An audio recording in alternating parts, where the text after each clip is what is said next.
This cord is so short. I'm legit a little worried that it's just not long enough to reach the phone. But I gotta have this on charge. I am here. I'm so close to being late. I was doing a lot of other shit today. I'm not in cosplay, obviously. I was working on some wigs and cleaning all my dress shirts since they're covered in blood. And so, and then I was like, it got to the point in time where I was like, I gotta start getting ready for live. And then I just didn't have enough time to get ready for live, and because I'm still trying to get bloodstains out of shirts. So I legit like ran in here and I was like, how good's this filter?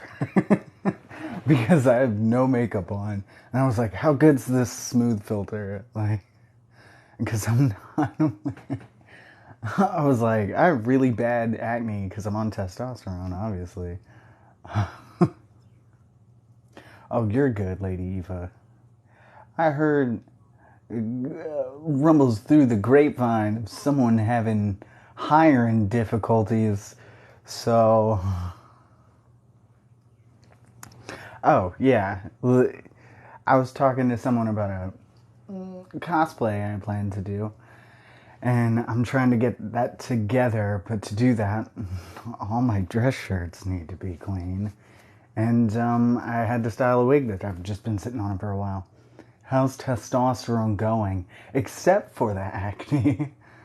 It's going completely fine. I've never felt better. The acne is annoying, obviously, but you can't super tell. It wiped out a lot of it. Yeah.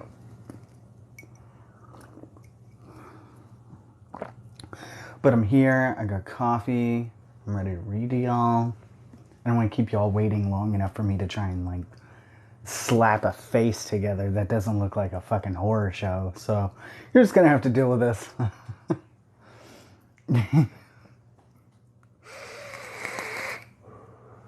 Okay, good. Because I'm like, I can see it, but does that... I can only see it because I know exactly what I'm looking for. But like, I feel like it does a good job. It's not completely terrible. I also meant to cut my hair this week and I did not do that. It's been a busy couple of days.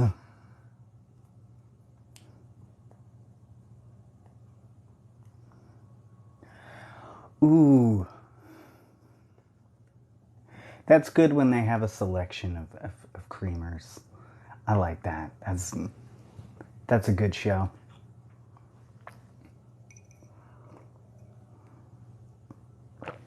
Well, good. Good. Excellent. Because to me, my face is scary right now, but like...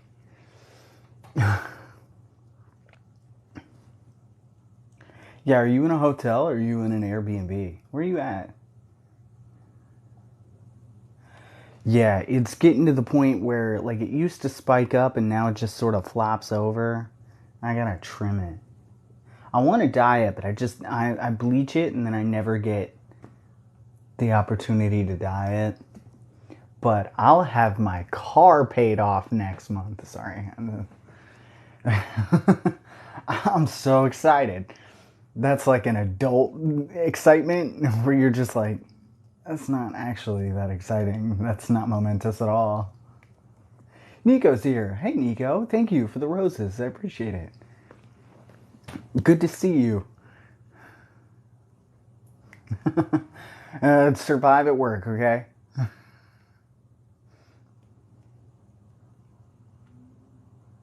Swiftled's here. Good, good, good. Shortly filtering in.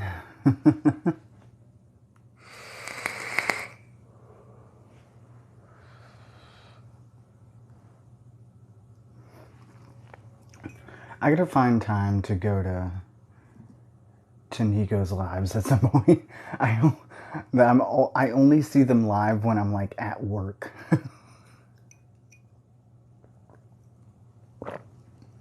Good news, Insomniac. Glad you're here. Glad you could make it.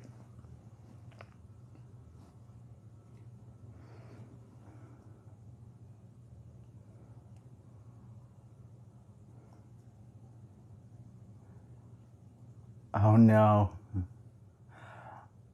I was scrolling through because everybody was tagging Ray. I'm so sorry about the phone. Oh, my eyes are pretty. Thank you for the compliment.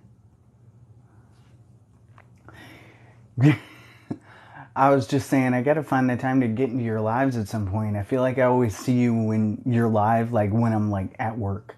And I'm like, and I miss it.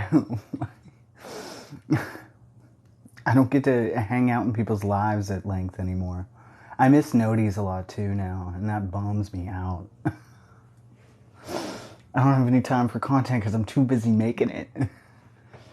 I can't consume it anymore. I'm just overstimulated all the time.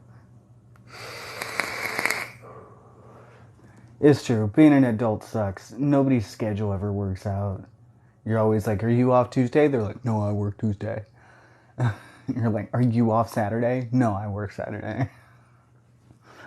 It's the perpetual back and forth of capitalism.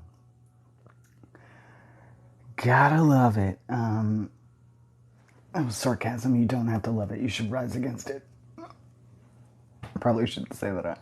I shouldn't incite a rebellion on TikTok. That doesn't go well for people. Is that a bunny? Is that a bunny? Oh, that's adorable. Thank you. Bye, Nico.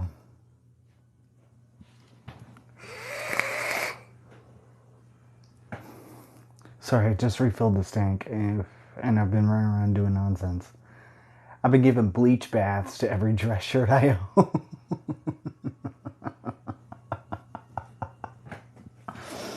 I was really afraid for one of them. I was like, it's not coming out. And then I started running out of bleach and I was like, oh no.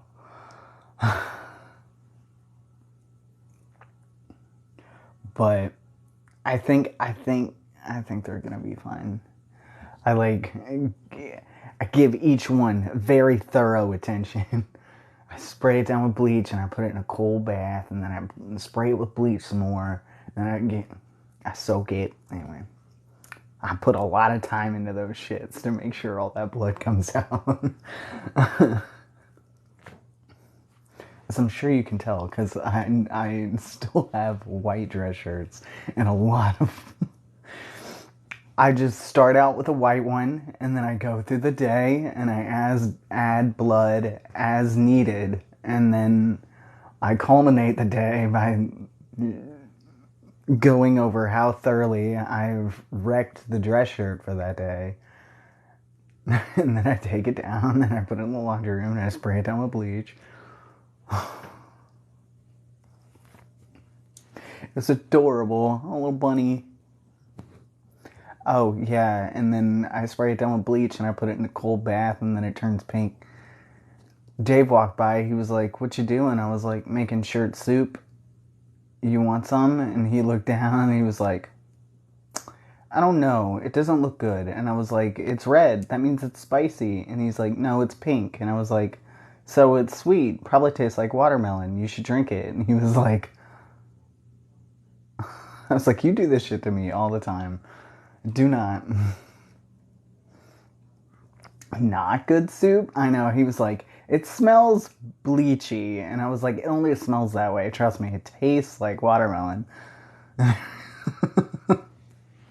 He was not having it. Yeah, last week it was wig soup because I was washing a wig. And then Dad came over and he was like, there's a wig in your sink. I was like, yes. Yes. That is accurate.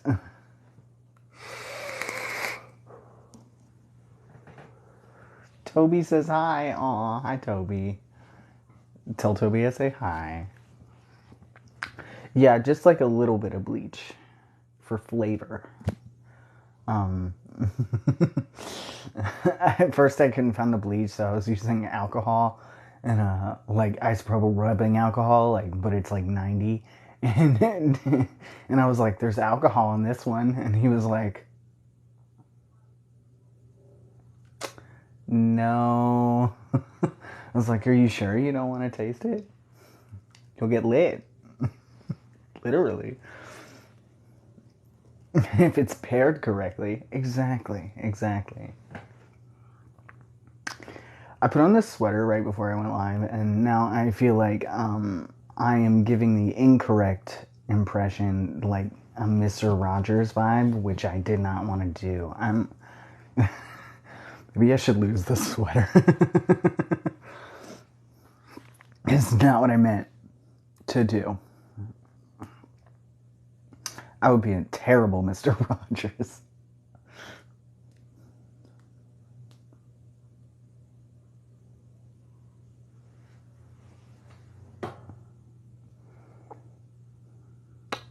Great game. Great suggestion, actually. I want to be a rat.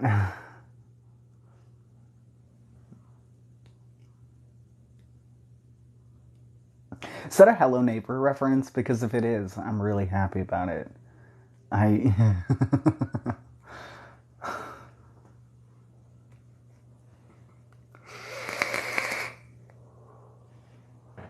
Tales of Iron. Yes. That's solid. Mr. Rogers goes to a Metallica concert. Fantastic. I'll accept it. Yeah,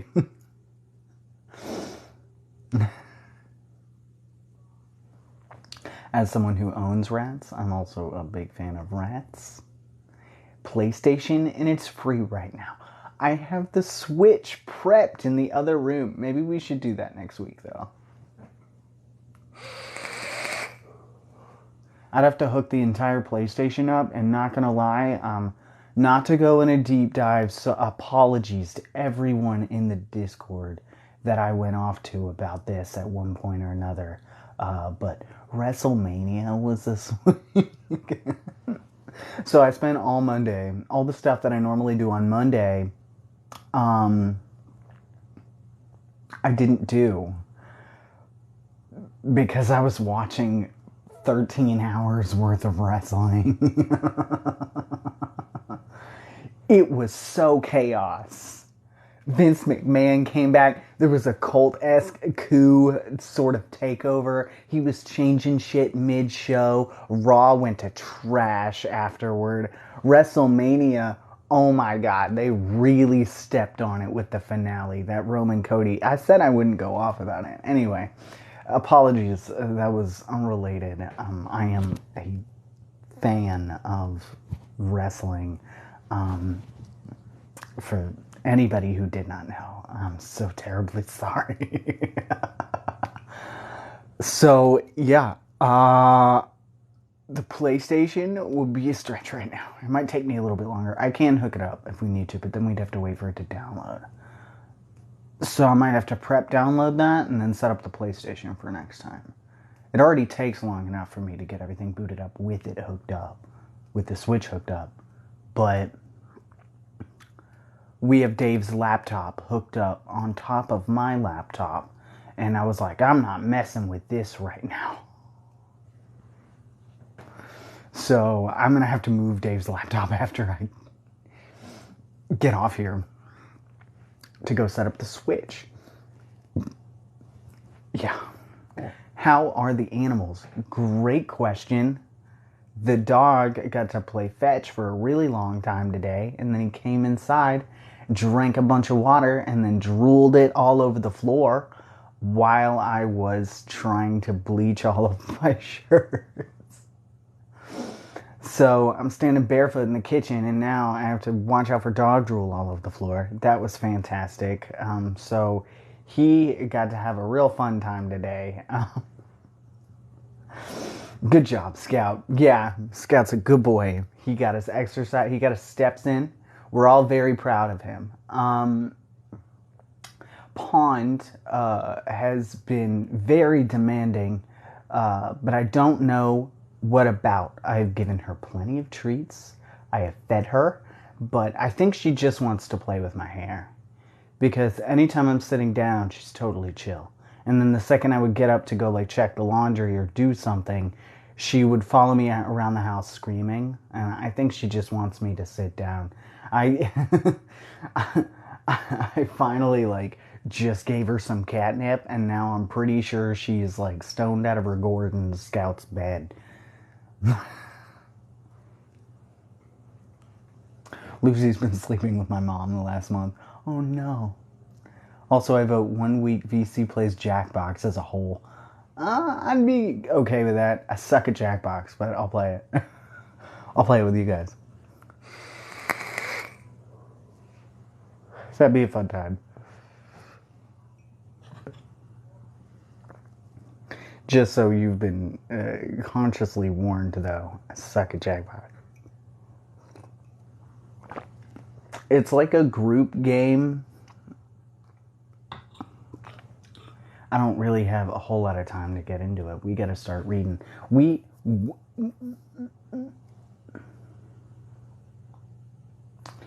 used to play it in the department when I was there. Not super fond of memories. So I'd be fine to try it again. But it's been years. And the job of them is the party pack and the monster dating one. I've seen clips of the monster one, but I've not played it.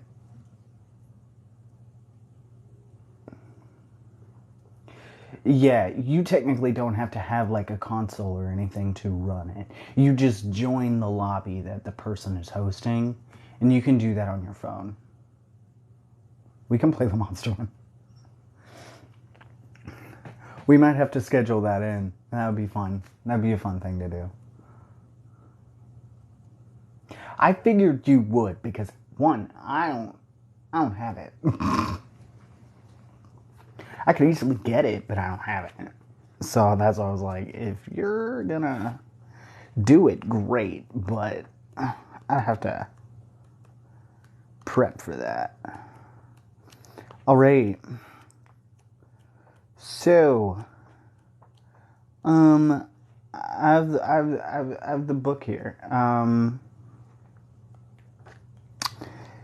Who wants to read the book?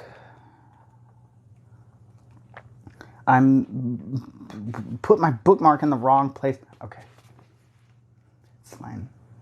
It's a postcard from this. It's my favorite thing to use as a bookmark because it's so neat. Okay. 2. Okay.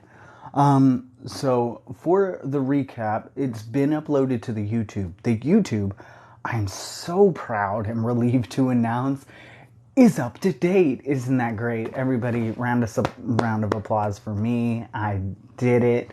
Okay, it actually just was me fighting TikTok for several hours.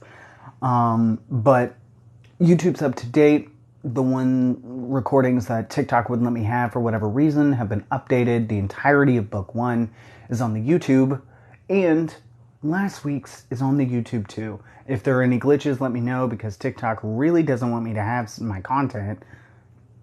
So if it glitches out or you can't at least hear what's going on, let me know, because I need to know that. It's been terrible. TikTok's been just so mean to me sometimes. But for a recap, in case you didn't know, the kids were escaping on some boats. They got lost at sea. A storm happened. They washed up on shore, and then they were chased by whites through the forest. And it's not really going great. They lost a majority of their provisions. They don't super know where they're at because they got caught in a storm and they could be anywhere. And they're trying to figure out where to go, and they need Miss Peregrine's help. And Miss Peregrine, unfortunately, is stuck in the form of a bird, and everybody's kind of getting panicky. So that's where we left off, and that's what you missed on Glee. And we're ready to jump into it whenever you guys are. Did you not hear the recap? Wouldn't that be so fun if TikTok just cut off the sound for that entire bit and I have to redo it? I improv those.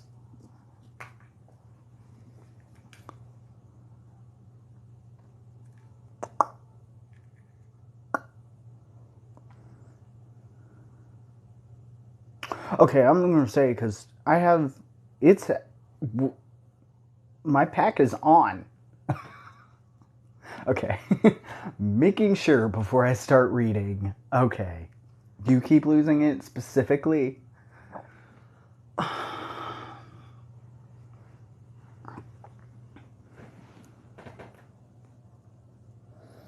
I'll know the day that everything goes perfectly, that it's time to go. Because we'll never hit it again. The minute everything is smooth sailing, it's time to die. That's when the world doesn't need me anymore. Why? I feel like at least once per week someone's like, I can't hear and or see. And then like other people are like, I'm fine. And I'm like, my connection's good. My mic pack's on.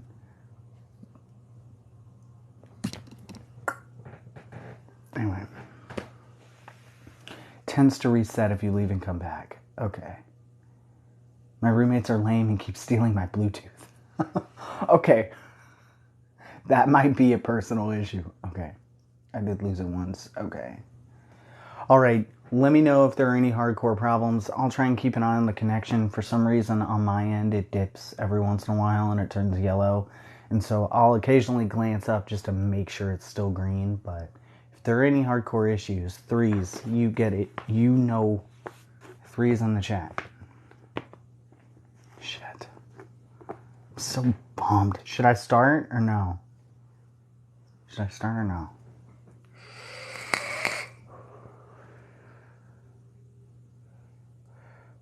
I am also going to go ahead and tell you guys, we're probably only going to make it through chapter 3 today.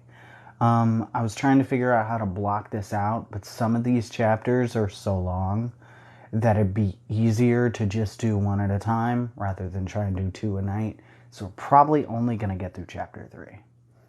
I just don't want nobody to be upset, but you shouldn't be too let down because this chapter's weird AF. So get ready for some shenanigans. Should be a fun time. Okay. Chapter 3. We tumbled through the black woods for what seemed like hours. No moon or movement of stars by which to judge the passing time. The sound of men shouting and dogs barking wheeled us as we ran, menacing us from everywhere and nowhere. To throw the dogs off our scent, we waded into an icy stream and followed it until our feet went numb. And when we crossed out of it again, it felt like I was stumbling along on prickling stumps. After a time, we began to fail. Someone moaned in the dark. Olive and Claire started to fall behind, so Bronwyn hefted them into her arms, but then she couldn't keep up either. Finally, when Horace tripped over a root and fell to the ground and then lay there begging for a rest, we all stopped. Up, you lazy sod, Enoch hissed at him.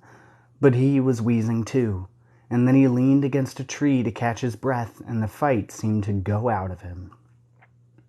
We were reaching the limit of our endurance. We had to stop. It's no use running circles in the dark like this anyway, said Emma. We could just as easily end up right back where we started. We'll be able to make better sense of this forest in the light of day, said Millard. Provided we live that long, said Enoch. A light rain hissed down. Fiona made a shelter for us by coaxing a ring of trees to bend their lower branches together, petting their bark and whispering to their trunks until the branches meshed to form a watertight roof of leaves just high enough for us to sit beneath. We crawled in and lay listening to the rain and the distant barking of dogs. Somewhere in the forest, men with guns were still hunting us. Alone with our thoughts, I'm sure each of us was wondering the same thing. What might happen to us if we were caught?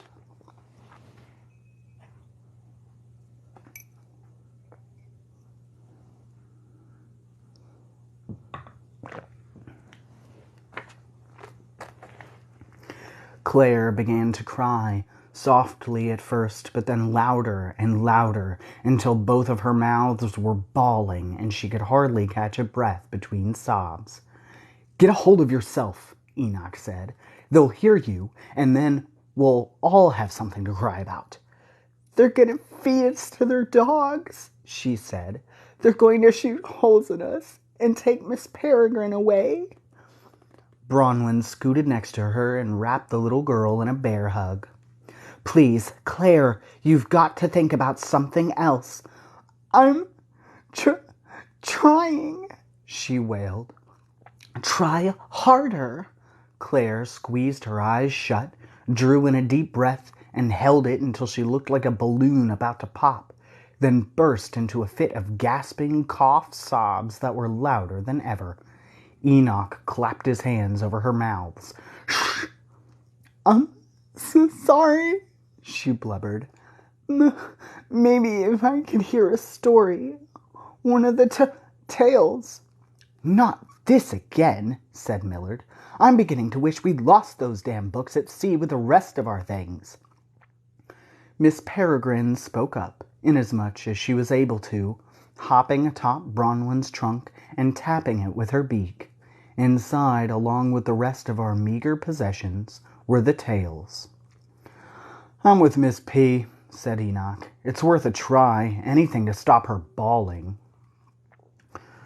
"All right then, little one," Bronwyn said, "but just one tale, and you've got to promise to stop crying." "I promise," Claire sniffed. Bronwyn opened the trunk and pulled out a waterlogged volume of Tales of the Peculiar. Emma scooted close and lit the tiniest wisp of flame on her fingertip to read by. Then Miss Peregrine, apparently impatient to pacify Claire, took one edge of the book's cover in her beak and opened it to a seemingly random chapter. In a hushed voice, Bronwyn began to read. "Once upon a peculiar time, in a forest deep and ancient, there roamed a great many animals. There were rabbits and deer and foxes, just as there are in every forest. But there were animals of a less common sort too, like stilt-legged grim-bears and two-headed lynxes and talking emu-raffs. These peculiar animals were a favorite target of hunters, who loved to shoot them and mount them on walls and show them off to their hunter friends, but loved even more to sell them to zookeepers, who would lock them in cages and charge money to view them. Now you might think it would be far better to be locked in a cage than to be shot and mounted upon a wall, but peculiar creatures must roam free to be happy, and after a while the spirits of the caged ones wither, and they begin to envy their wall-mounted friends." "This is a sad story," Claire groused. "Tell a different one." "I like it," said Enoch. "Tell more about the shooting and the mounting." Bronwyn ignored them both. "Now this was an age when giants still roamed the earth," she went on, "as they did in the long-ago Aldine times, though they were few in number and diminishing.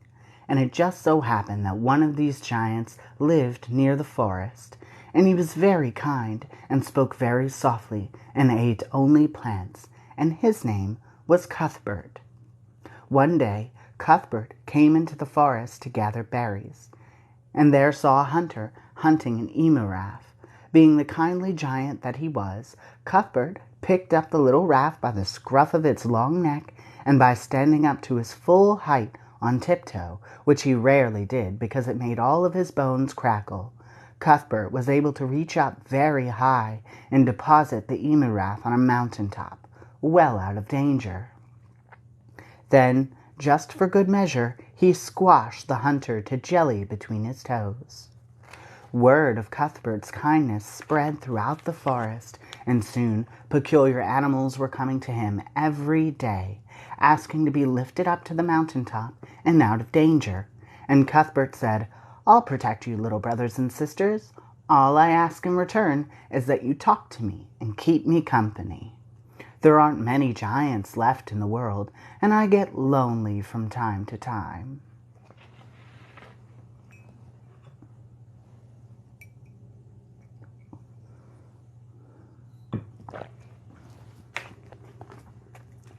And they said, "Of course, Cuthbert, we will." So every day, Cuthbert saved more peculiar animals from the hunters, lifting them up to the mountain by the scruffs of their necks until there was a whole peculiar menagerie up there. And the animals were happy there because they could finally live in peace. And Cuthbert was happy too, because if he stood on his tiptoes and rested his chin on the top of the mountain, he could talk to his new friends all he liked. Then, one morning, a witch came to see Cuthbert.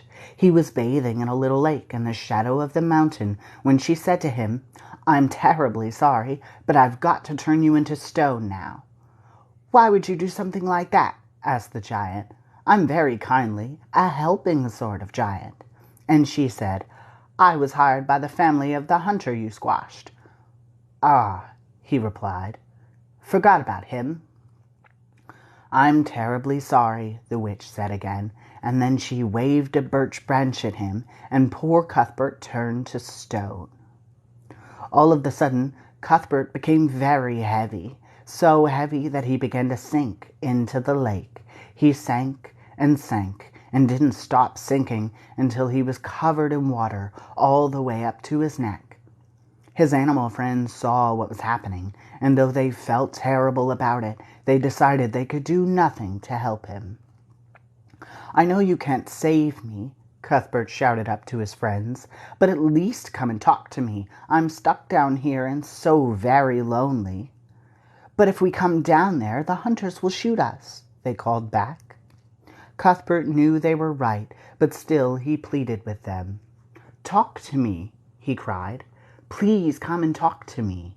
The animals tried singing and shouting to poor Cuthbert from the safety of their mountain top, but they were too distant and their voices too small, so that even to Cuthbert and his giant ears they sounded quieter than the whisper of leaves in the wind.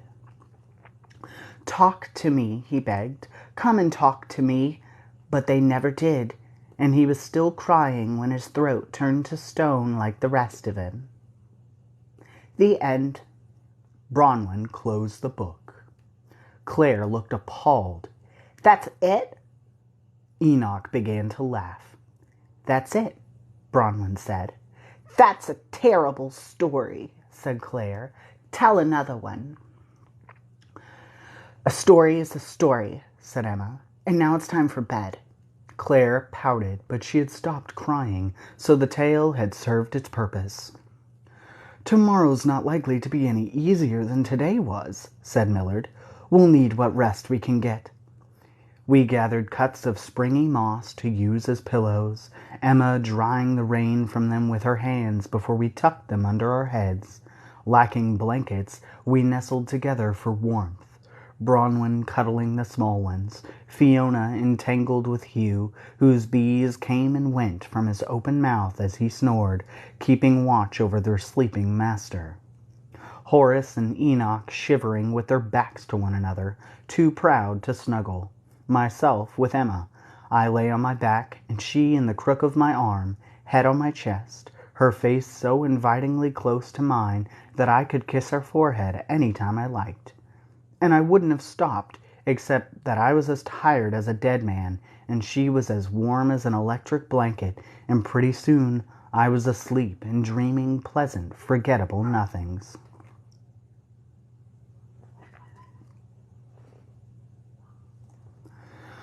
I never remember nice dreams. Only the bad ones stick. It was a miracle that I could sleep at all, given the circumstances. Even here, running for our lives, sleeping, exposed, facing death. Even here, in her arms, I was able to find some measure of peace.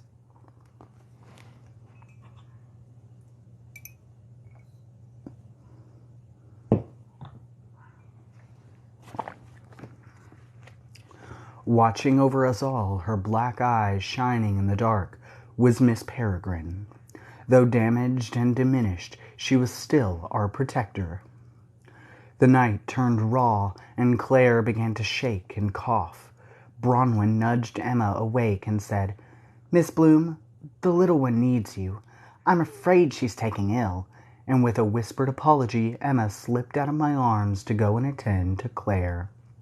I felt a twinge of jealousy, then guilt for being jealous of a sick friend, so I lay alone, feeling irrationally forsaken, and stared into the dark, more exhausted than I had ever been, and yet unable now to sleep, listening to the others shift and moan in the grip of nightmares that could not have equaled the one we would likely wake to, and eventually the dark peeled back layer by layer, and with imperceptible gradations of the sky feathered to a delicate pale blue.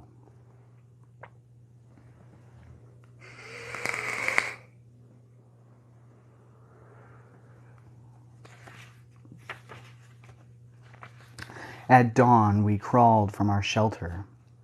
I picked moss out of my hair and tried in vain to brush the mud from my pants, but succeeded only in smearing it, making me look like some bog creature vomited from the earth. I was hungry in a way I'd never experienced, my belly gnawing at itself from the inside, and I ached just about everywhere it was possible to ache, from rowing and running and sleeping on the ground. Still, a few mercies prevailed. Overnight the rain had let up. The day was warming by degrees, and we seemed to have evaded the whites and their dogs, at least for the time being. Either they'd stopped barking or were too far away to be heard. In doing so, we'd gotten ourselves hopelessly lost. The forest was no easier to navigate by day than it had been in the dark. Green-bowed firs stretched away in endless, disordered rows, each direction a mirror of the others. The ground here was a carpet of fallen leaves that hid any tracks we might have made the night before. We'd woken in the heart of a green labyrinth without a map or compass, and Miss Peregrine's broken wing meant she couldn't fly above the tree line to guide us. Enoch suggested we raise Olive above the trees, like we had in the fog, but we didn't have any rope to hold her, and if she slipped and fell into the sky, we'd never get her back again.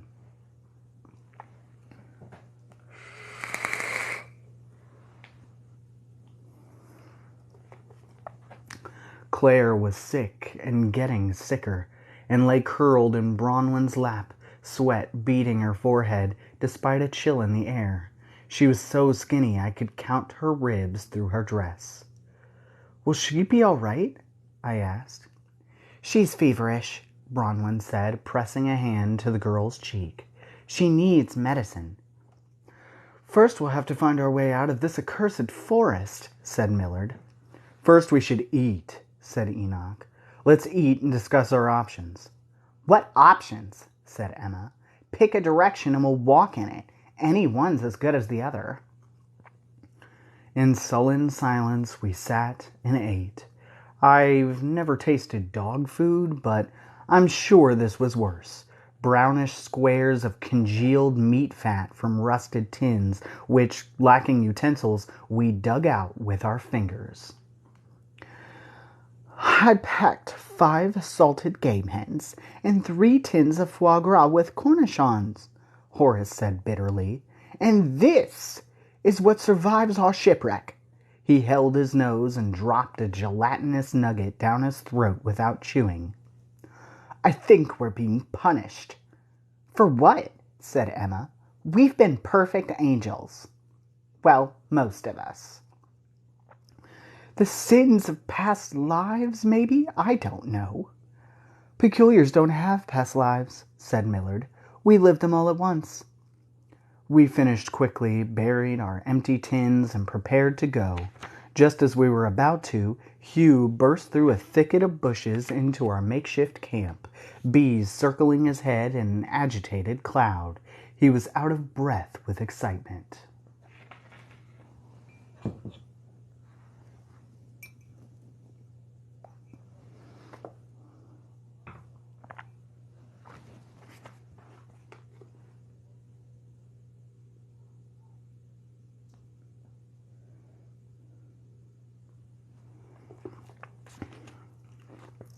Where have you been? Enoch demanded. I needed some privacy to attend to my morning never-you-minds, Hugh said, and I found... Who gave you permission to be out of visual range? Enoch said. We nearly left without you. Who says I need your permission? Anyway, I saw... You can't just wander away like that. What if you'd gotten lost? We're already lost. You ignoramus, what if you couldn't find your way back? I left a trail of bees like I always do.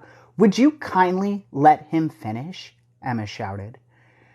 Thank you, said Hugh, and then he turned and pointed back the way he'd come.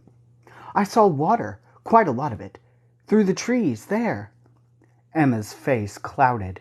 She said, We're trying to get away from the sea, not back to it. We must have doubled back on ourselves in the night. We followed Hugh back the way he'd come, Bronwyn carrying Miss Peregrine on her shoulder and poor sick Claire in her arms. After 100 yards, a glisten of gray ripples appeared beyond the trees, some wide body of water. Oh, this is just awful, said Horace. They've chased us right back into their arms. I don't hear any soldiers, said Emma. In fact, I don't hear anything at all. Not even the ocean. Enoch said, That's because it's not the ocean, you dolt. And he stood up and ran toward the water. When we caught up with him, he was standing with his feet planted in wet sand, looking back at us with a self-satisfied, I told you so grin. He'd been right. This wasn't the sea. It was a misty gray lake, wide and ringed with firs, its calm surface smooth as slate. But its most distinguishing feature was something I didn't notice right away. Not until Claire pointed out a large rock formation jutting from the shallows nearby. My eyes skimmed it at first, but then went back for a second glance. There was something eerie about it, and decidedly familiar.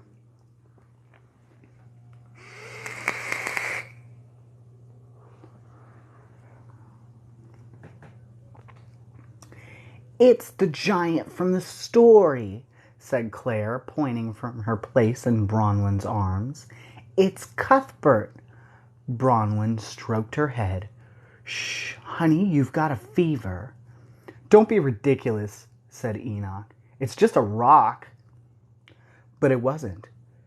Though wind and rain had worn its features some, it looked just like a giant who'd sunk up to its neck in the lake. You could see clearly that it had a head and a neck and a nose and even an Adam's apple, and some scrubby trees were growing atop it like a crown of wild hair. But what was really uncanny was the position of its head, thrown back with its mouth open, as if, like the giant in the story we'd heard just last night, it had turned to stone while crying out to its friends on the mountaintop.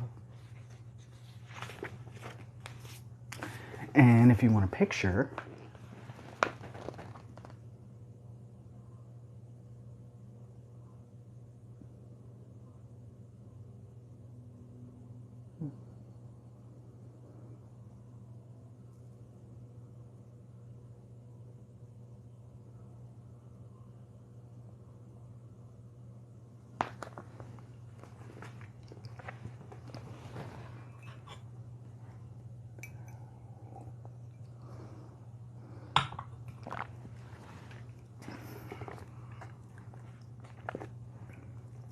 And look, said Olive, pointing at a rocky bluff rising in the distance. That must be Cuthbert's mountain. Giants are real, Claire murmured, her voice weak but full of wonder. And so are the tales. Let's not jump to absurd conclusions, said Enoch. What's more likely? That the writer of this tale we read last night was inspired by a rock that just happened to be shaped like a giant head, or that this head-shaped rock was really a giant? You take the fun out of everything, said Olive. I believe in giants, even if you don't. The tales are just tales and nothing more, Enoch grumbled. Funny, I said. That's exactly what I thought all of you were before I met you. Olive laughed. Jacob, you're silly. You really thought we were made up. Of course. And even after I met you, I still did for a while. Like maybe I was losing my mind. Real or not, it's an incredible coincidence, said Millard, to have been reading the story just last night and then happen upon the very bit of geography that inspired it the next morning. What are the chances? I don't think it's a coincidence, Emma said. Miss Peregrine opened the book herself, remember? She must have chosen that story on purpose.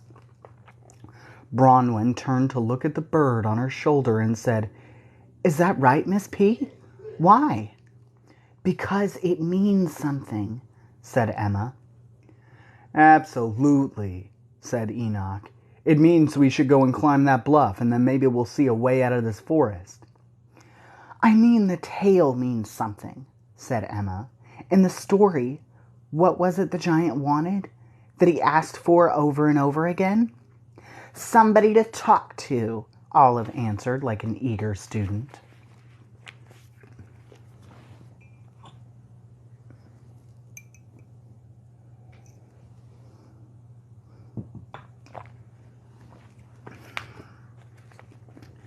Exactly, said Emma. So if he wants to talk, let's hear what he has to say. And with that, she waded into the lake.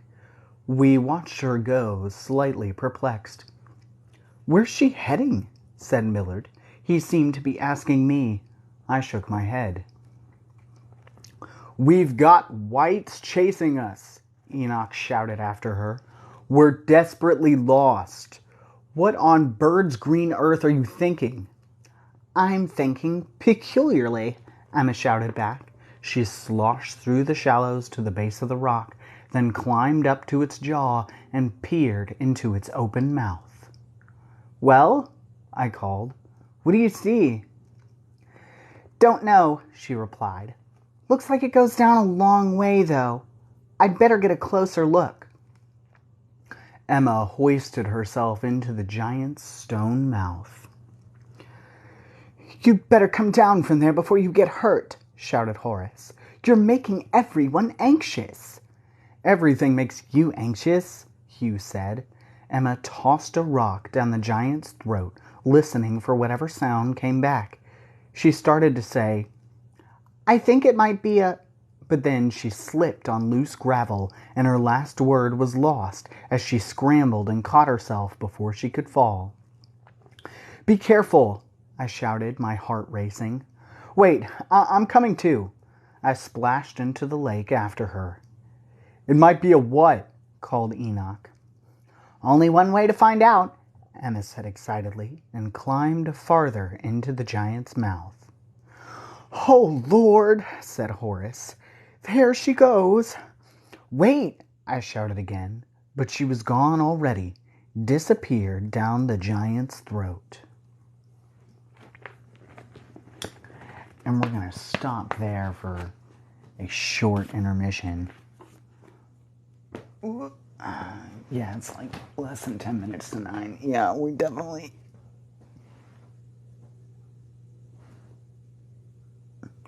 What the...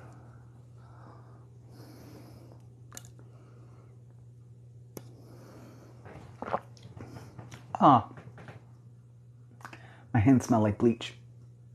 And I just took a sip of water. And it tasted like bleach.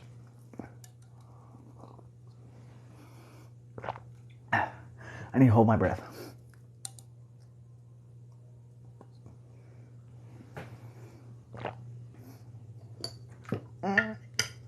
No. Sorry. It tastes like bleach. Yeah, I did not.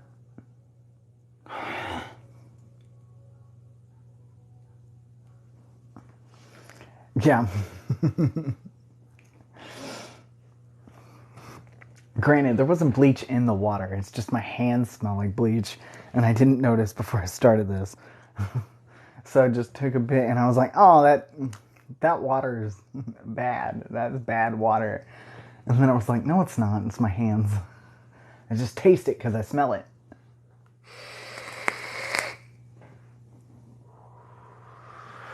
Yeah, so shenanigans. It just gets weirder from there. To be real, when I was first reading through these, they almost lost me at this chapter. I was almost like, no.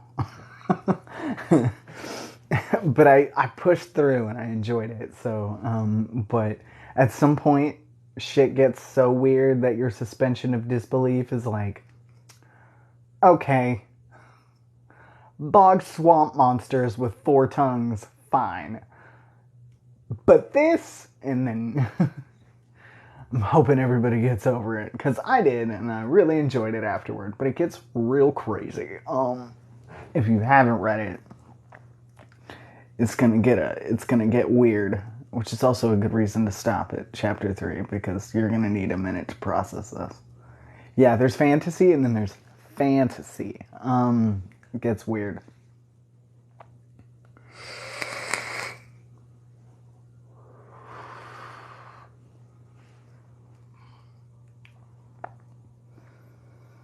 I put orange creamsicle in here, and then I put blue raspberry on top of it, and there's just it's just so orange still. I'm gonna I'm gonna have to not. I can't. Why did I do that? I don't know what I thought was gonna happen.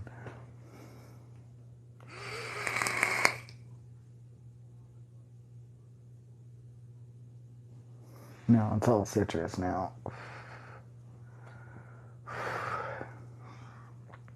It, yeah.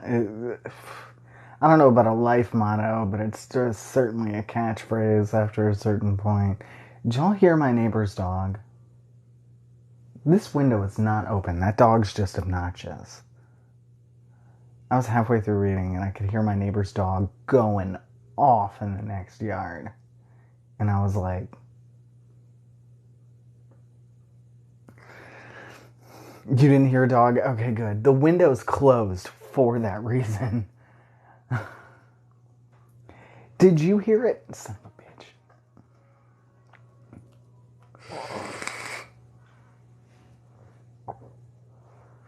Okay, some people heard it, some people didn't. Okay.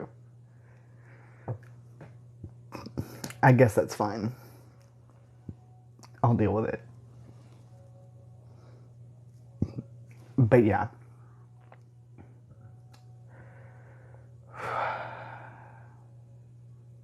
I was like, what the fuck? Because at first I didn't know what it was, and then I was like, oh, it's their yappy ass little dog. Little ankle biter. They have like 4 little, I don't know, they have like a whole litter of like little dogs over there. And like, they're all clearly related. They all look alike. And like, they got them like all at once, which makes me think, I don't know, something weird's going on over there. And then like, they'll let all 4 and 5 of them like fucking out all at once. And we can't let Scout out at the same time, because anytime he comes outside, those dogs go nuts. And then Scout is terrified of fucking... He's a big dog, but you would not... He doesn't know he's big. Like, that's his thing, is he just doesn't know how big and dangerous he is, so he assumes anything that's making noise out of him, and that's making noise in him, can and will hurt him. So he's scared of those dogs like a big baby. Yeah, he's baby. Yeah, I was like, bitch, gotta let those fucking yappy ass dogs now. Yeah, Scout, anytime Pawn looks at him wrong, I mean, she muscles him out of his own bed half the time. She has a house. She has a house. And she clearly likes the house. She hangs out in the house all the time, but every once in a while, she'll just still go beat him up and take out his bed. And then he'll just go and he'll say, okay. And then he'll just galumph into the next room and lay down on Dave's office floor. He just lets her do it. I'm like, why do you stand for this? What do you gain out of it? It's your bed. I would support you in your decision. This is your bed. He just doesn't do anything. He's like, oh, okay, better move. Does not.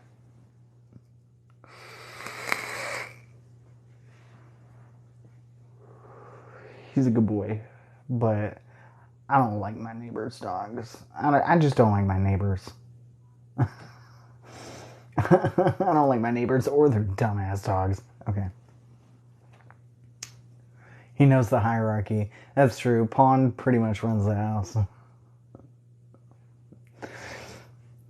More than half the time, I just let her do what she wants because I don't have the energy to deal with it. I'm like, okay, scream. I don't know. You want some treats? Okay. Here's your 5th treat of the day, just so you'll stop screaming at me. The no-tip ones. Yeah, the no-tip ones. No. The other neighbors are pretty quiet and mind their own business. Yeah, does he go and retrieve all of his mail without wearing a shirt? Yeah. But at least he minds his own business and he doesn't let 5 fucking yakking puppies right out the back of his door 4 to 5 times a day. Just straight through. Was it a chain link fence or was it like a wood fence? Like a picket fence? Because that really changes matters if he just broke through like wooden fence I can see, but like a chain link fence, dog's hardcore. That dog meant business.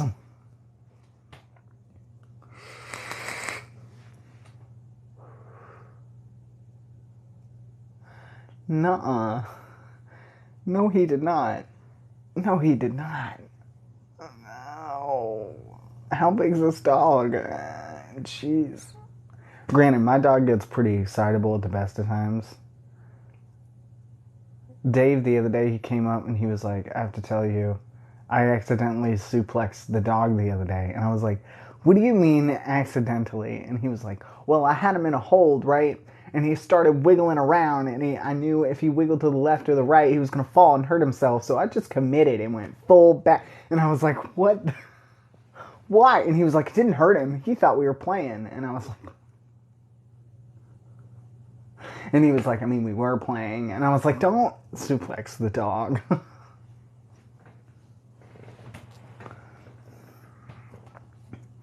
Okay, I was part boxer. That's all you had to say.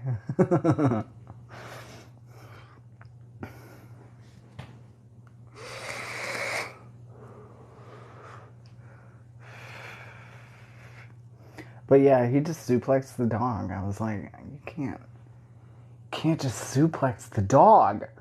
Why would you do that? Anyway. Yeah, no. He does wrestling moves on the animals, like, all the time.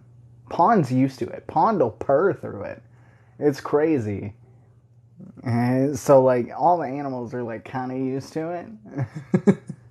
The other day, I made a joke, and because my dog is pretty big, and I was like, I'm gonna ride him like a pony, and I was like, just jokingly gonna swing my leg over, and Dave was like, just without looking up, and he goes, draw your thighs together and then lift your feet up from the floor. Hold his collar and he'll take off. And I was like, have you done this?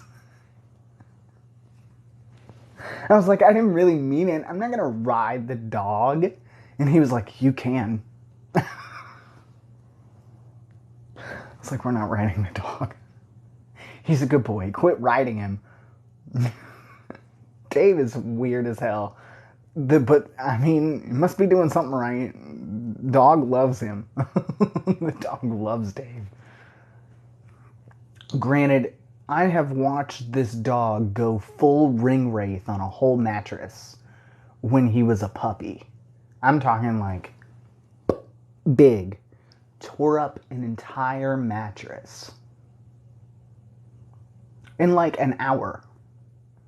Ate a whole mattress. Like, the dog is a gremlin. Dog's strong. Dog's big. Dog knows what he's doing. Yeah, so like, damn. He used to eat everybody's shoes for breakfast. Like it was nothing. The whole shoe. The shoe wouldn't just have, the shoe would be majority gone, like 90% gone. You'd find like a heel someplace. He would have just straight up eaten it. He used to shit out shoestrings. So the dog is a monster. So, and he's a big boy. He's a big boy. He's as tall as this ring light. Yeah, if he was on screen, he would come up to my neck easily.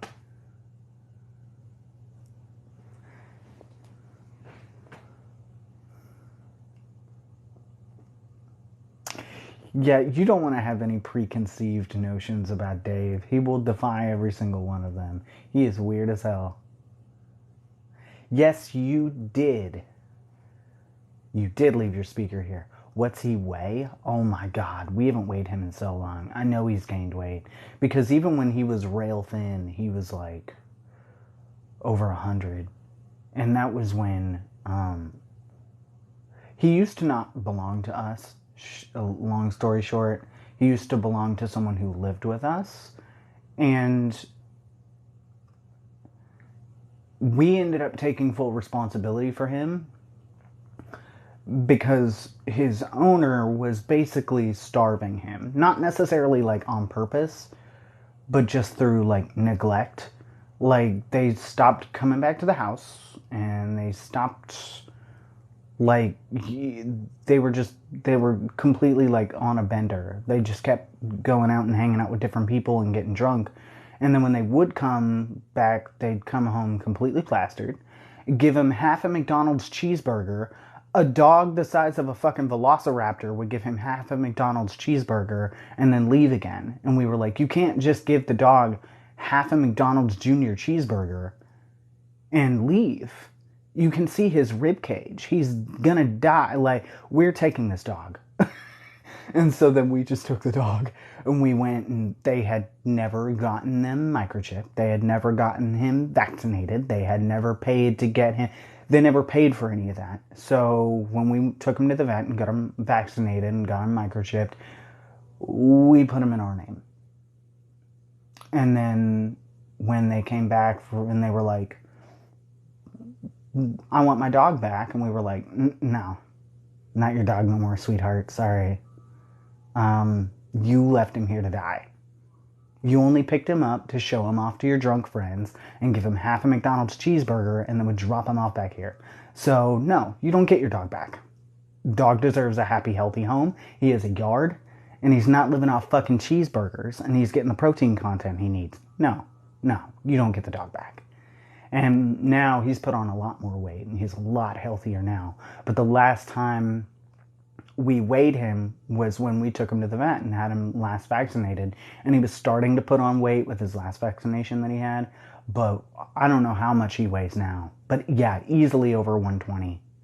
He's big. He's a big boy. He swings his tail and knocks shit off the counter. He's adorable, but like, yeah, I'm not even like a dog person. And objectively, he's a super cute boy. I don't even like dogs. But do I think they deserve to live and be taken care of and have a nice home? Yeah, you're not going to abuse an animal in my presence. I don't care what the animal is. I don't care if you hate that particular animal. Snakes, spiders, you hate them? I don't care. Don't abuse them. It's so rude. It's so rude. They just want to live. He is Blackmouth Cur, Labrador, and German Shepherd, I believe. So big boy. He's a mutt, but he a big boy.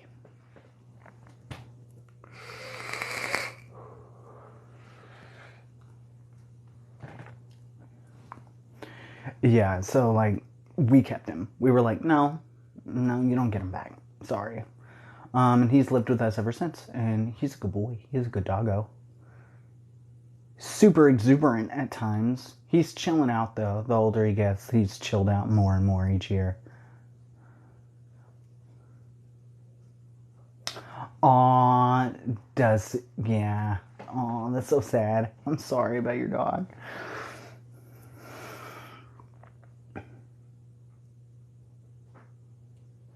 stole a cat from somewhere.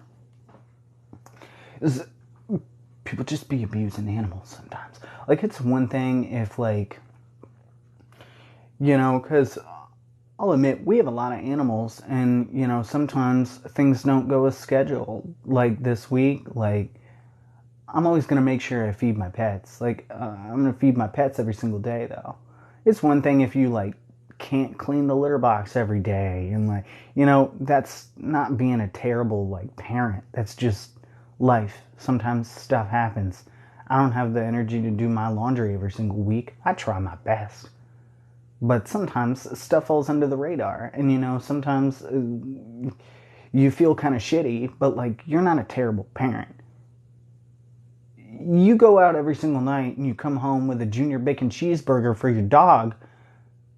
That's not food. Like, it's food, but it's junk for him. And for that to be the one meal a day he has, no, you don't do that. One time they were gone for an entire week, and I was also, like, on vacation that week, and I kept texting Dave. I was like, did they come back and feed the dog? Like, I'm worrying about this on my vacation. And Dave was like, no, I haven't heard from them. I don't know what's going on. And I was like, what? And then I would text them, and I'm like, when are you going to come back and feed your dog? And they'd be like, oh, sorry, my friend was in trouble, so I went over to their house, and then this guy did this to them, so then I'm staying with them for the weekend. And I was like, okay, you need to go home and feed your dog, though. Promise me you are going to go home before I get back, because we have to get dog food. If you're not going to get dog food, we're going to have to get it. And then, like, literally, like, the next day, like, Dave was like, they haven't come back yet. I'm like, cool. I was gone for an entire week, and they were gone for even longer. And finally, I was like, texting Dave, I was like, just get dog food. Just go get dog food. And he was like, right on it. And I was like, okay. This not a great situation, but he's happy, he's healthy, he's a big boy now. He's got his own bed, he's got his own treats. Thank you, Toby, for the dog treats. Scout loves them. I gotta get one of them, eating one on video and send it to you, because he loves them. But he's got his own bed and his own toys. Sometimes he gets muscled out of the bed by the cat, but I feel like, he just recognizes authority. And Pond is the authority, apparently.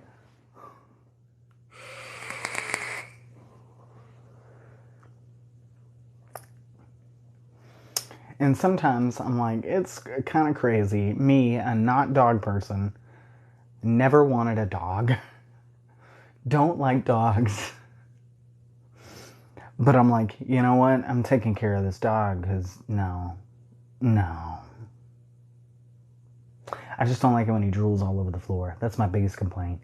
Comes in here, drinks a fat ton of water, and then just walks around the entire kitchen in a circle with his mouth hanging open. No one taught him how to drink water.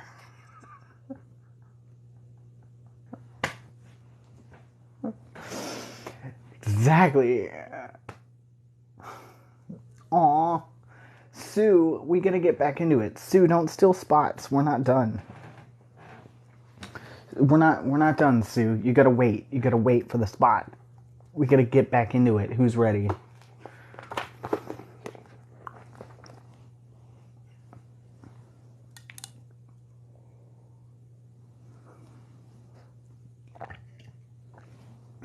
All right. The giant appeared even larger up close than it had from the shore, and peering down into its dark throat, I swore I could almost hear old Cuthbert breathing. I cupped my hands and called Emma's name. My own voice came echoing back. The others were wading into the lake now too, but I couldn't wait for them. What if she was in trouble down there? So I gritted my teeth, lowered my legs into the dark, and let go. I fell for a long time, a full second, then splash, a plunge into water so cold it made me gasp, all my muscles constricting at once. I had to remind myself to tread water or sink. I was in a dim, narrow chamber filled with water, with no way back up the giant's long, smooth throat. No rope, no ladder, no footholds. I shouted for Emma, but she was nowhere around. Oh, God, I thought. She's drowned. But then something tickled my arms, and bubbles began breaking all around me, and a moment later Emma broke the surface, gasping for breath. She looked okay by the pale light. "What are you waiting for?" she said, slapping the water with her hand like she wanted me to dive down with her. "Come on." "Are you insane?" I said. "We're trapped in here." "Of course we're not," she said. Bronwyn's voice called from above. "Hello? I hear you down there. What have you found?" "I think it's a loop entrance," Emma called back. "Tell everyone to jump in, and don't be afraid. Jacob and I will meet you on the other side." And then she took my hand, and though I didn't quite understand what was going on, I drew a deep breath and let her pull me underwater. We flipped and scissor-kicked downward toward a person-sized hole in the rock through which a gleam of daylight was visible. She pushed me inside and then came after, and we swam through a shaft about 10 feet long and then out into the lake. Above us I could see its rippling surface, and above that the blue, refracted sky, and as we rose toward it, the water warmed dramatically. Then we broke into the air and gasped for breath, and instantly I could feel that the weather had changed. It was hot and muggy now, and the light had changed to that of a golden afternoon. The depth of the lake had changed too. Now it came all the way to the giant's chin.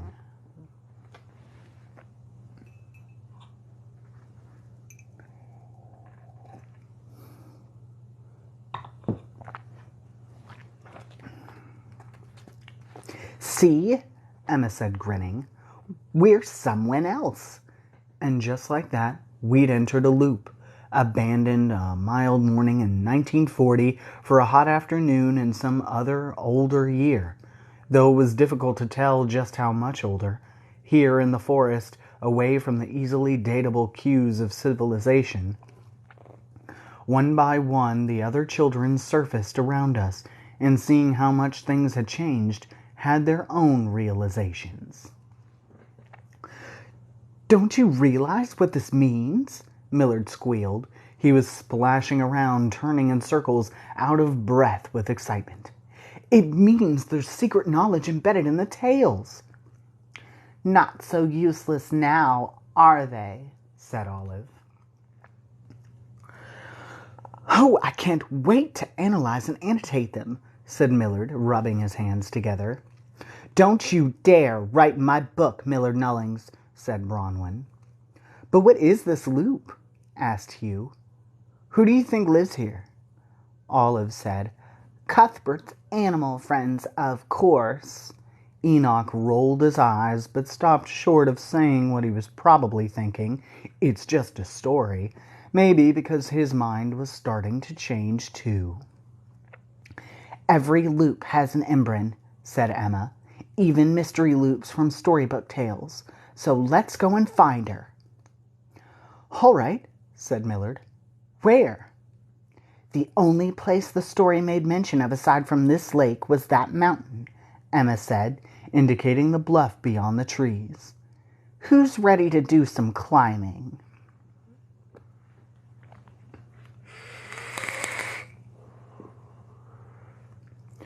We were tired and hungry, every one of us, but finding the loop had given us a burst of new energy. We left the stone giant behind and set off through the woods toward the foot of the bluff, our clothes drip-drying quickly in the heat.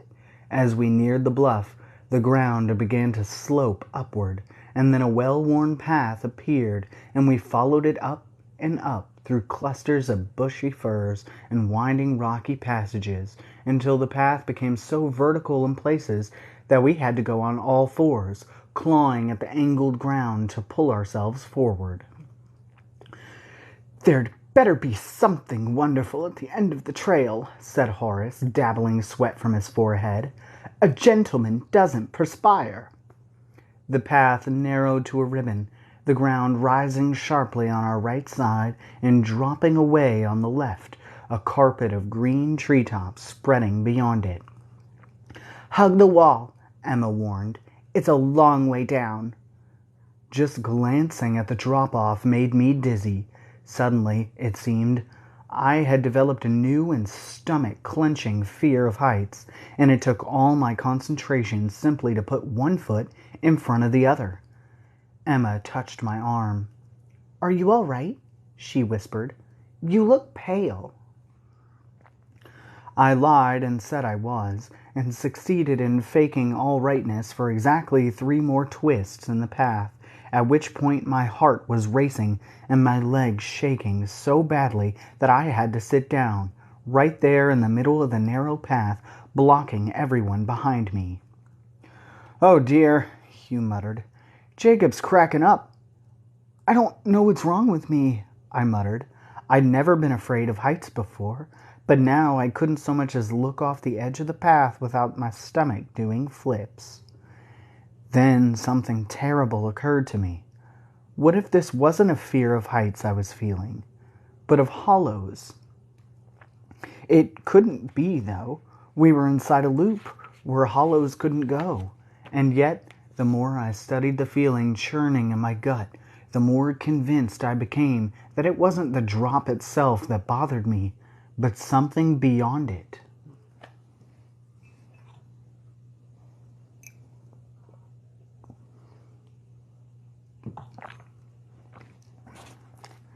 I had to see for myself. Everyone chattered anxiously in my ear, asking what was the matter, was I okay?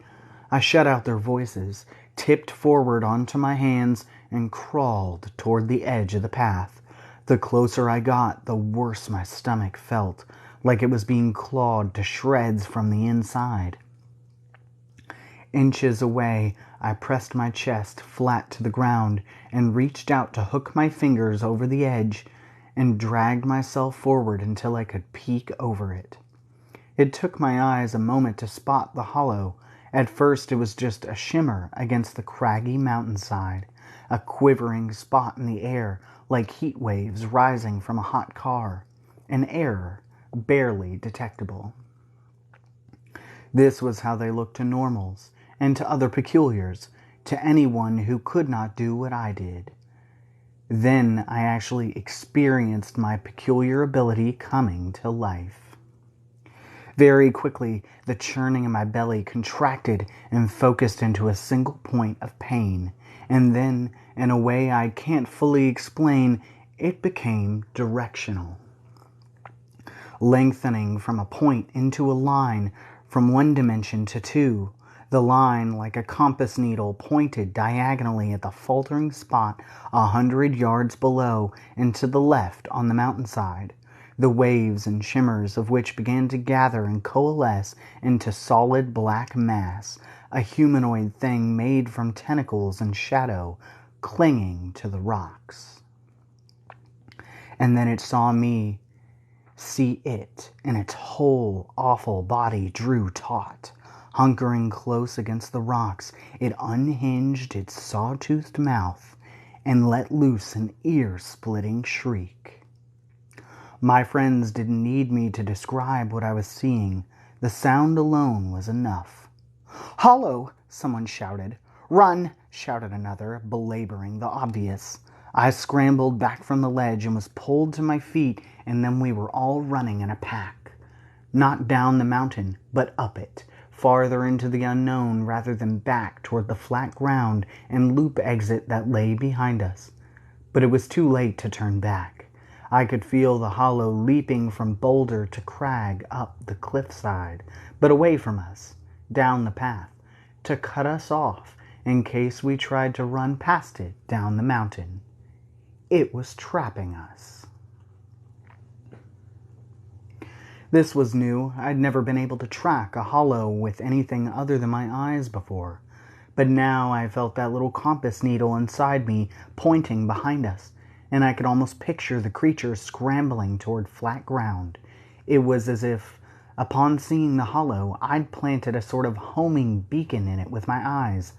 We raced around the corner, my fleeting fear of heights now apparently gone, and were confronted by a smooth wall of rock, 50 feet high at least.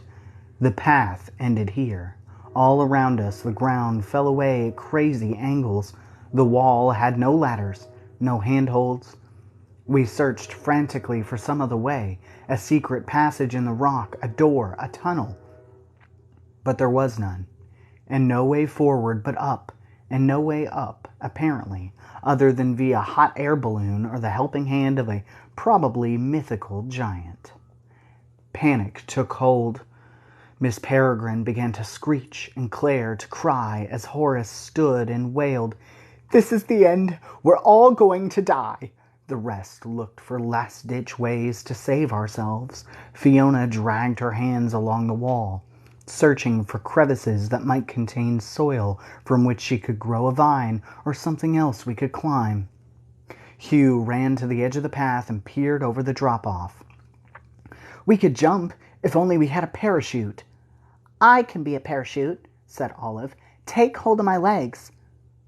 But it was a long way down, and at the bottom was dark and dangerous forest. It was better, Bronwyn decided, to send Olive up the rock face than down the mountain, and with limp, feverish Claire in one arm, Bronwyn led Claire by the hand to the wall. Led Olive by the hand to the wall. "Give me your shoes," she said to Olive. "Take Claire and Miss P and get to the top as quick as you can."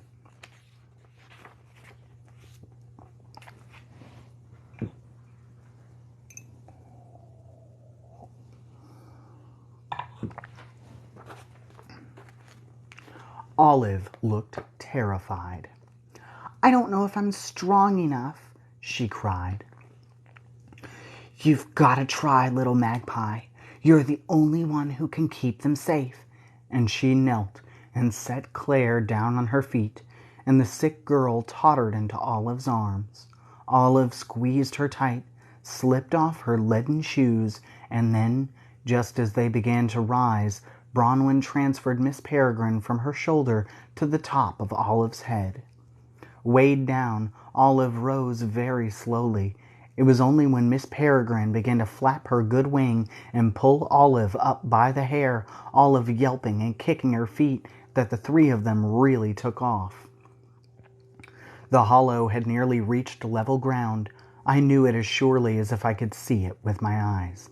Meanwhile, we scoured the ground for anything that might be used as a weapon, but all we could find were pebbles. "I can be a weapon," said Emma, and she clapped her hands and drew them apart again, an impressive fireball roaring to life between them. "And don't forget about my bees," said Hugh, opening his mouth to let them out. "They can be fierce when provoked." Enoch, who always found a way to laugh at the most inappropriate times, let out a big guffaw. "What are you going to do?" he said. "Pollinate it to death?" Hugh ignored him, turning to me instead. "You'll be our eyes, Jacob. Just tell us where the beast is and we'll sting his brains out." My compass needle of pain told me it was on the path now, and the way its venom was expanding to fill me meant it was closing in fast. "Any minute now," I said, pointing to the bend in the path we'd come around. "Get ready." If not for the adrenaline flooding my system, the pain would have been totally debilitating. We assumed fight or flight positions, some of us crouching with fists raised like boxers, others like sprinters before the starting gun, though no one knew which way to run. "What a depressing and inauspicious end to our adventures," said Horace. "Devoured by a hollow in some Welsh backwater." "I thought they couldn't enter loops," said Enoch. "How the hell did it get in here?" "It would seem they've evolved," said Millard.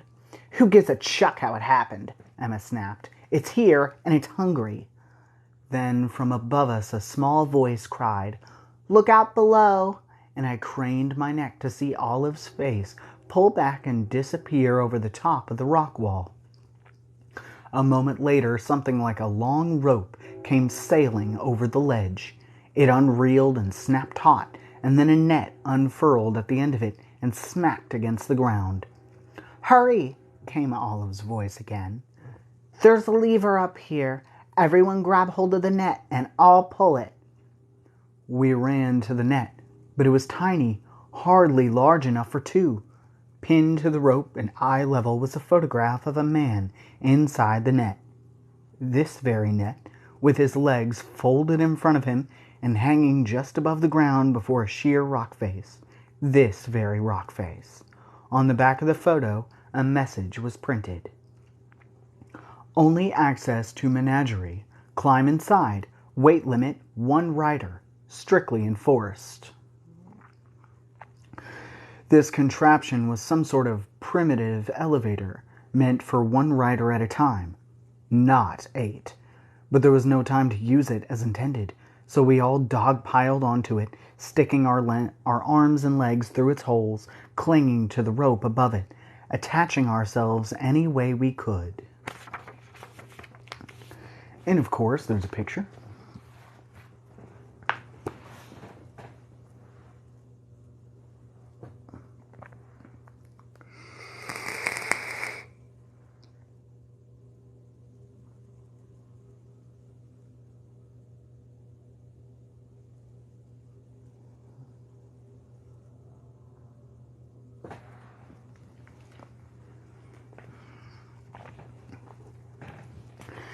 "Take us up," I shouted. The hollow very close now, the pain extraordinary.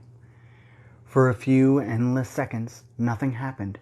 The hollow bolted around the bend, using its muscular tongues like legs, its atrophied human limbs hanging useless. Then a metallic squeal rang out, the rope pulled taut, and we lurched into the air. The hollow had nearly closed the distance between us. It galloped with jaws wide open, as if to collect us between its teeth the way a whale feeds on plankton. We weren't quite halfway up the wall when it reached the ground below us, looked up, and squatted like a spring about to uncoil. "It's going to jump," I shouted. "Pull your legs into the net." The hollow drove its tongues into the ground and sprang upward. We were rising fast, and it seemed like the hollow would miss us. But just as it reached the apex of its jump, one of its tongues shot out and lassoed Emma around the ankle. Emma screamed and kicked at it with her other foot as the net came to a jolting stop, the pulley above too weak to raise all of us, and the hollow too. "Get it off me," Emma shouted. "Get it off, get it off, get it off!" I tried kicking at it too, but the hollow's tongue was as strong as woven steel, and the tip was covered in hundreds of wriggling sucker cups, so that anyone who tried to pry the tongue off would only get stuck to it themselves. And then the hollow was reeling itself up, its jaws inching closer until we could smell its stinking grave breath. Emma shouted for someone to hold her, and with one hand I grabbed the back of her dress. Bronwyn let go of the net entirely, clinging to it with just her legs, then threw her arms around Emma's waist.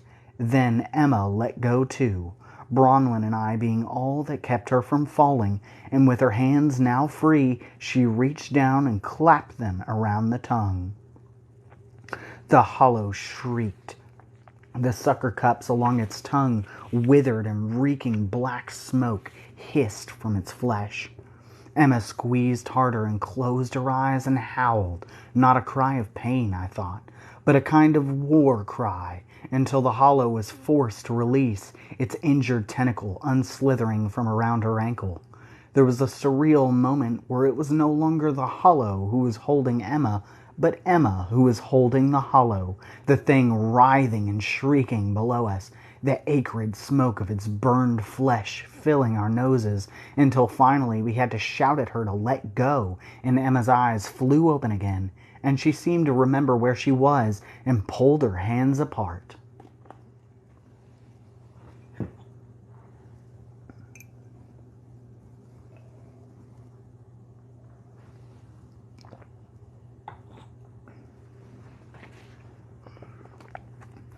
The hollow tumbled away from us, grasping at empty space as it fell.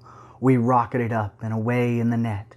The tension that had been holding us down suddenly released, and soaring over the lip of the wall, we collapsed in a heap on top of it. Olive, Claire, and Miss Peregrine were waiting there for us, and as we extricated ourselves from the net and stumbled away from the cliff's edge, Olive cheered, Miss Peregrine screeched and beat her good wing, and Claire raised her head from where she'd been lying on the ground and gave a weak smile. We were giddy, and for the second time in as many days, stunned to be alive. "That's twice you saved our necks, little magpie," Bronwyn said to Olive. "And Miss Emma, I already knew you were brave, but that was beyond anything." Emma shrugged it off. "It was him or me," she said. "I can't believe you touched it," said Horace. Emma wiped her hands on her dress, held them to her nose, and made a face. "I just hope the smell comes off soon," she said. "That beast stank like a landfill." "How's your ankle?" I asked her. "Does it hurt?" She knelt and pushed down her sock to reveal a fat red welt ringing it. "Not too bad," she said, touching the ankle gingerly, but when she stood up again and put weight on it, I caught her wincing. "A lot of help you were," Enoch growled at me. "Run away," says the Hollow Slayer's grandson. "If my grandfather had run away from the hollow that killed him, he might still be alive," I said. "It's good advice." I heard a thud from beyond the wall we'd just scaled, and the feeling churned up inside me again. I went to the ledge and looked over. The hollow was alive and well at the base of the wall, and busy punching holes in the rock with its tongues. "Bad news," I said. "The fall didn't kill it." In a moment, Emma was at my side. "What's it doing?"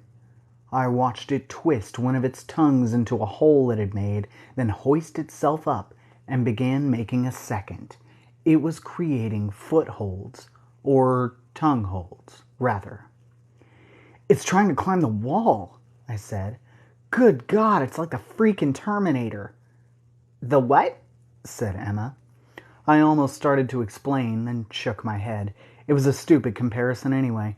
Hologhast were scarier and probably deadlier than any movie monster. "We have to stop it," said Olive. "Or better yet, run," said Horace. "No more running," said Enoch. "Can we please just kill the damn thing?" "Sure," Emma said. "But how?" "Anyone got a vat of boiling oil?" said Enoch. "Will this do instead?" I heard Bronwyn say, and turned to see her lifting a boulder above her head. "There's your boulder. There's your boulder." "It might," I said. "How's your aim? Can you drop it where I tell you?" "I'll certainly try," Bronwyn said, tottering toward the ledge with the rock balanced precariously on her hands. We stood looking over the ledge. "Farther this way," I said, urging her a few steps to the left. Just as I was about to give the signal for her to drop the boulder, though, the hollow leapt from one hold to the next, and now she was standing in the wrong place.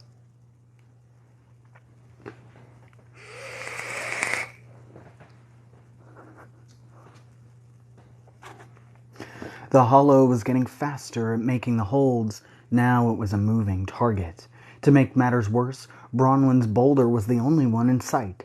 If she missed, we wouldn't get a second shot. I forced myself to stare at the hollow despite a nearly unbearable urge to look away.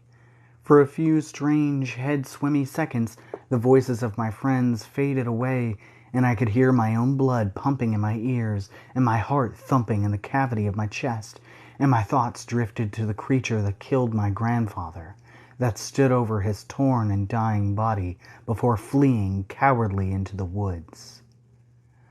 My vision rippled, and my hand shook. I tried to steady myself. "You were born for this," I thought to myself. "You were built to kill monsters like this." I repeated it under my breath like a mantra. "Hurry up, please, Jacob," Bronwyn said. The creature faked left, then jumped right. I didn't want to guess and throw away our best chance at killing it. I wanted to know, and somehow, for some reason, I felt that I could. I knelt so close to the cliff's edge now that Emma hooked 2 fingers through the back of my belt to keep me from falling. Focusing on the hollow, I repeated the mantra to myself. Built to kill you. Built to kill. And though the hollow was for a moment stationary, hacking away at one spot on the wall, I felt the compass needle in my gut prick ever so slightly to the right of it. It was like a premonition. Bronwyn was beginning to tremble under the boulder's weight. I can't hold this much longer, she said. I decided to trust my instinct. Even though the spot my compass pointed to was empty, I shouted for Bronwyn to drop the boulder there. She angled towards it and with a groan of relief let go of the rock. The moment after she let go, the hollow leapt to the right into the very place my compass had pointed. The hollow looked up to see the rock sailing towards it and poised to jump again, but there wasn't time. The boulder slammed into the creature's head and swept its body off the wall. With a thunderous crash, hollow and boulder hit the ground together. Tentacle tongues shot out from beneath the rock, shivered, went limp. Black blood flowed, fanning around the boulder in a great viscous puddle. Direct hit, I yelled. The kids began to jump and cheer. It's dead! It's dead! Olive cried. The horrible hollow is dead! Bronwyn threw her arms around me. Emma kissed the top of my head. Horace shook my hand, and Hugh slapped me on the back. Even Enoch congratulated me. Good work, he said, a bit reluctantly. Now don't go getting a big head over it. I should have been overjoyed, but I hardly felt anything, just a spreading numbness as the trembling pain of the feeling receded. Emma could see I was drained. Very sweetly, and in a way no one else could quite detect, she took my arm and half supported me as we walked away from the ledge. That wasn't luck, she whispered in my ear. I was right about you, Jacob Portman.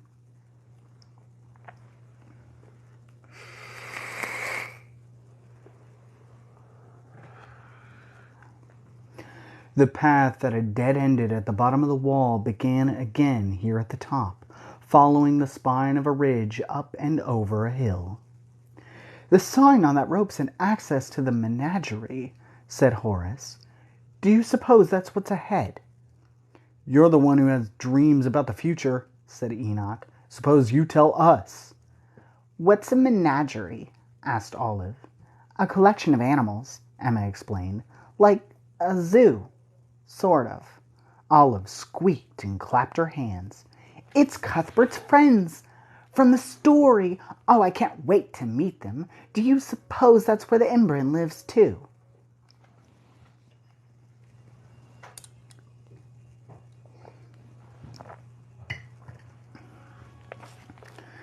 At this juncture, Millard said, it's best not to suppose anything.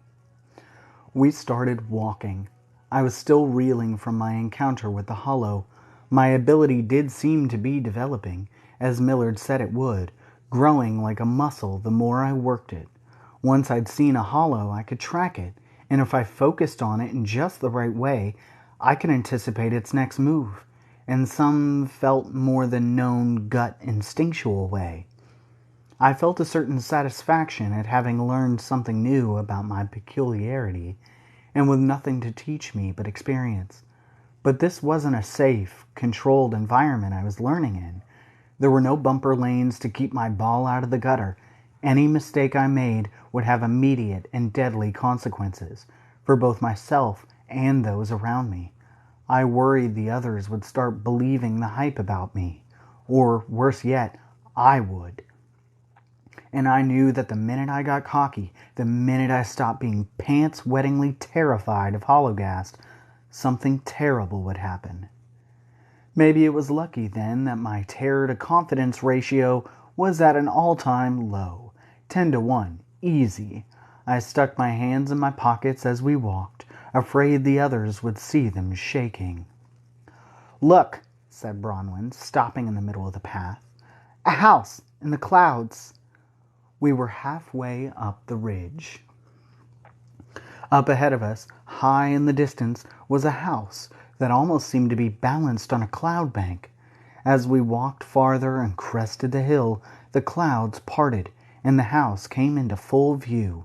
It was very small and perched not atop a cloud, but on a very large tower constructed entirely from stacked up railroad ties, the whole thing set smack in the middle of a grassy plateau. It was one of the strangest man-made structures I'd ever seen.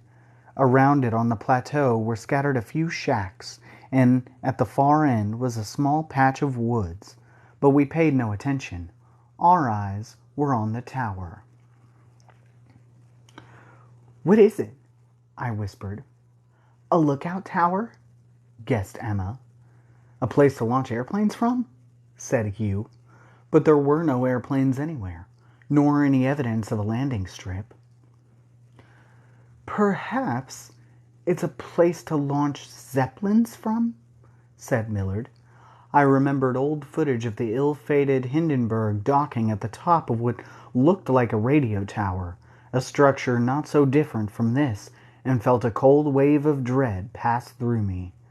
What if the balloons that hunted us on the beach were based here, and we'd unwittingly stumbled into a nest of whites?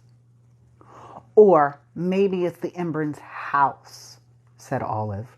"Why does everyone always leap to the most awfulest conclusions right away?" And there's a picture of the house.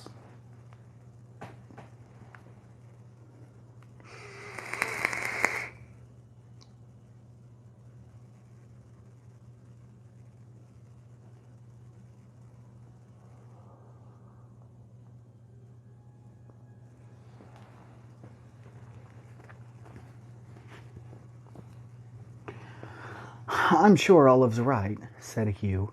"There's nothing to be afraid of here."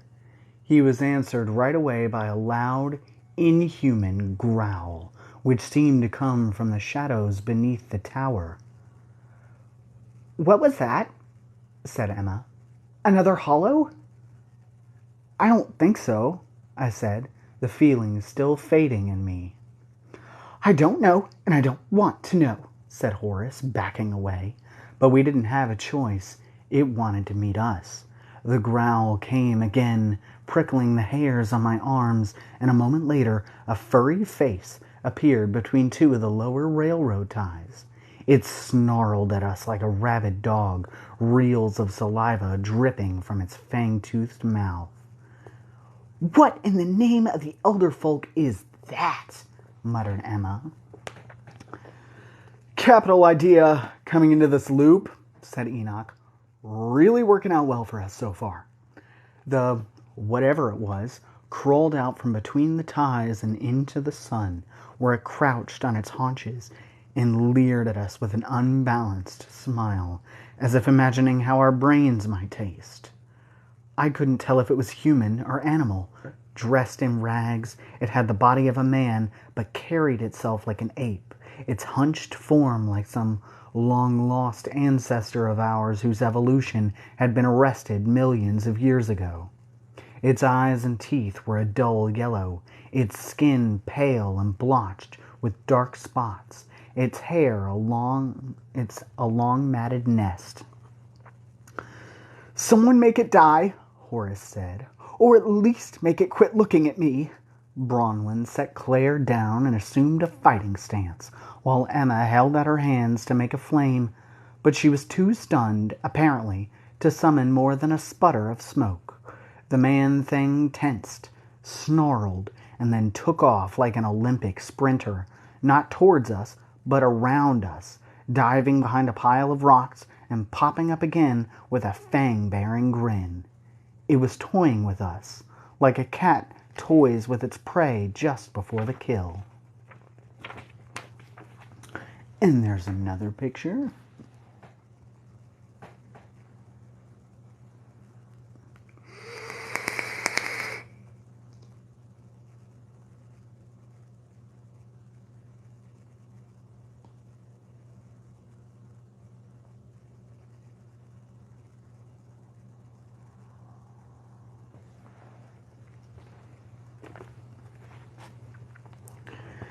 It seemed about to make another run, at us this time, when a voice from behind commanded it to sit down and behave. And the thing did, relaxing onto its hindquarters, tongue lolling from its mouth in a dopey grin. We turned to see a dog trotting calmly in our direction. I looked past it to see who had spoken, but there was no one. And then the dog itself opened its mouth and said, "Don't mind Grunt. He's got no manners at all. That's just his way of saying thank you. That hologuest was most bothersome." The dog seemed to be talking to me, but I was too surprised to respond. Not only was it speaking in an almost human voice, and a refined British one at that, but it held in its jowly mouth a pipe, and on its face wore a pair of round, green-tinted glasses. "Oh dear, I hope you're not too offended," the dog continued, misinterpreting my silence. "Grunt means well, but you'll have to excuse him. He was quite literally raised in a barn. I, on the other hand, was educated on a grand estate, the seventh pup of the seventh pup, and an illustrious line of hunting dogs." He bowed as well as a dog could, dipping his nose to the ground. "Addison McHenry at your humble service." "That's a fancy name for a dog," said Enoch, apparently unimpressed to meet a talking animal. Addison peered over his glasses at Enoch and said, "And by what appellation, dare I ask, are you denominated?" "Enoch O'Connor," Enoch said proudly, sticking his chest out a little. "That's a fancy name for a grimy, pudge-faced boy," Addison said, and then he stood up on his hind legs, rising nearly to Enoch's height. "I am a dog, yes, but a peculiar one. Why, then, should I be saddled with a common dog's name? My former master called me Boxy, and I despised it, an assault on my dignity, so I bit him on the face and took his name, Addison, much more befitting an animal of my intellectual prowess, I think. That was just before Miss Wren discovered me and brought me here."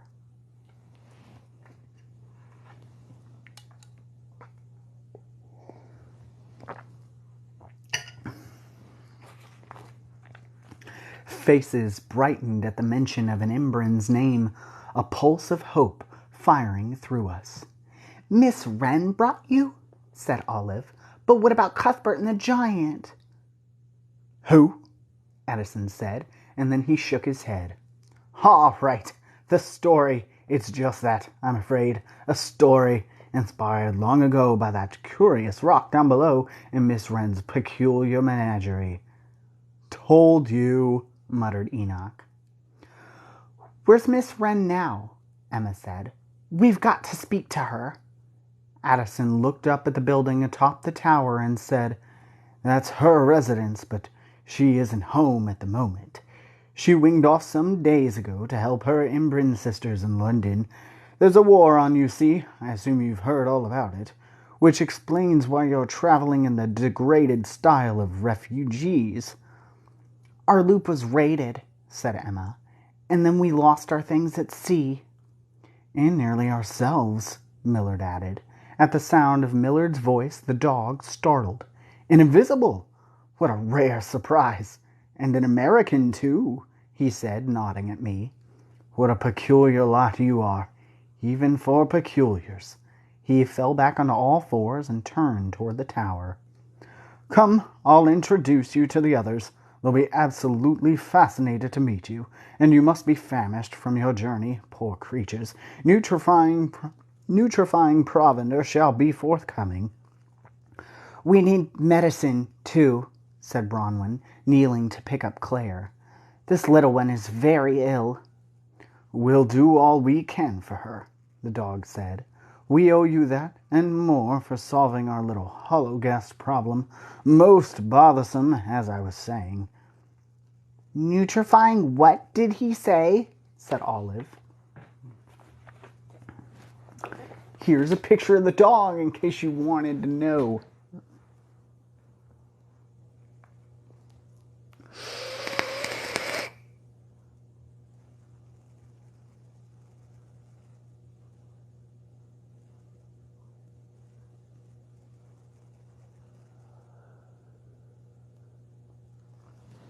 He a good dog.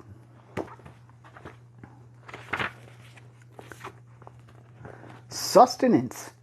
Comestibles, rations, the dog replied. You'll eat like royalty here. But I don't like dog food, said Olive. Addison laughed, the timbre surprisingly human.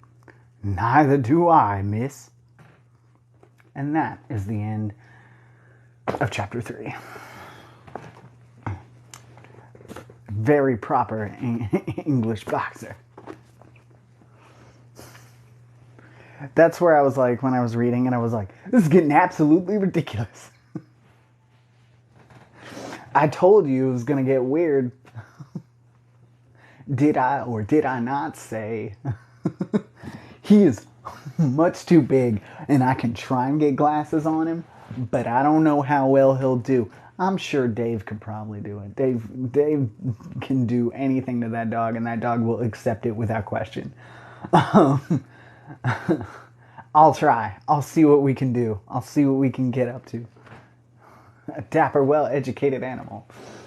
Yes. Just wait until we get to exploding chickens.